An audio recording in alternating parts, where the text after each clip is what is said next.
আপনারা আমার সম্পর্কে কি হন? কেউ আমার ভাই, কেউ আমার চাচা, কেউ আমার কাকা, তাই না? আপনার সাথে কি আমার সরকারি সম্পর্ক?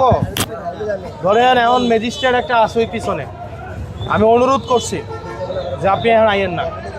এবার আইয়ে কী করবো, আপনাদেরকে মারধর করে আনতে উঠে দিব এবং মালটি লয়ে যাবো গা, এবং একটা কী করবো, জরিমানা করবো। এখন জরিমানাটা যদি করে, মারধর যদি করে, মালটি যদি উঠে যায়, লস কার? আমার বাপের লস, আমার ভাইয়ের লস, তাই না? লস কিনা? কারণ এটা দিয়ে তো আপনার সংসারটা চলে, এটা দিয়ে তো ঘরের বাজারটা হয় নাকি? নাকি আপনারা বাচ্চা কাচ্চার পড়াশোনার চিকিৎসা, আপনারা তো অনেক মানে আমরার মতো ফ্যামিলিরই তো, আপনার তো এমন না যে ব্যবসাপাতি থাকলেও তারা এনে ব্যবসা করতেন না, করতেন? শুনেন, এই রাস্তাটা সরকারি রাস্তা এবং এটা ঢাকা কুমিল্লা সিলেট হাইওয়ে, এটা এমনি এখানে রাস্তাঘাট করবে। এখন আমি আপনাদের কাছে তো কঠিন হইতে পারবো না, পারবো? আপনারা আমার বাপ ভাই, আমি আপনাদের কাছে অনুরোধ করতে আসছি, কারণ আগামী 3 দিন পরে ম্যাজিস্ট্রেট আসবে, আইসা অভিযান চালাবে এবং জরিমানা করবে এবং তুলে দিবে। আমি ওনার কাছ থেকে 3 দিনের সময় নিয়েছি।